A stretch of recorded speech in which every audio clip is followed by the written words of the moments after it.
Pudding recipe आपण बघत आहोत।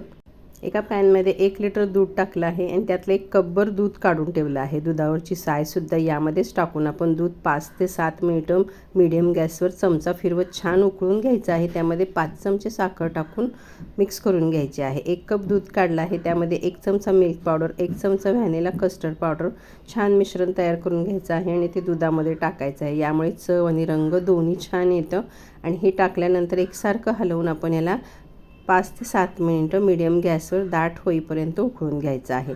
यामध्ये आपल्या आवडीचा सुकामेवा टाकायचा आहे। काजू, बदाम, पिस्ते, चारोळ टाकून याला उकळी आणायची आहे। मस्त असं आपलं हे कस्टर्डचं दूध तयार होतं। यामध्ये वेलची, जायफळची पूड टाकली आहे। तुम्ही कोणताही फ्लेवर वापरू शकता। मी व्हॅनिलाचं कस्टर्ड टाकलेलं आहे आणि अर्धा कप दुधामध्ये केशर भिजत घातले होते, ते सुद्धा आपण यामध्ये टाकायचे आहे। रबडी, बासुंदी दोन्हीची चव येते, शिवाय मिल्क पावडरमुळे ह्याला छान दाटसरपणा देखील येतो।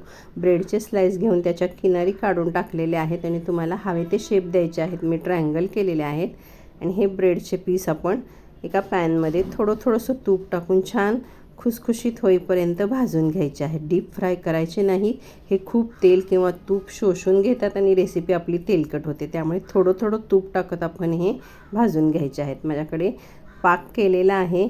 1 वाटी साखर, अर्धी वाटी पाणी टाकून हलका एक तारचा पाक करून घ्यायचा आणि त्यामध्ये आपण हे तुपामध्ये भाजून घेतलेले ब्रेड पाकामध्ये टाकून लगेच काढून घ्यायचे आहेत, डिप करून घ्यायचे आहेत आणि तुम्हाला ज्या भांड्यामध्ये पुडिंग सेट करायचं आहे त्यामध्ये अशा लेयर लावून घ्यायचे आहेत। सुरुवातीला रबडी, नंतर ब्रेड, नंतर सुकामेवा, परत रबडी, ब्रेड, जेवढे थर होतील तेवढे थर लावून छान असे घ्यायचे आहेत। मस्त असं आपलं हे आईस्क्रीम, रबडी, बासुंदी तिन्हीची चव असलेलं हे पुडिंग छान तयार होतं।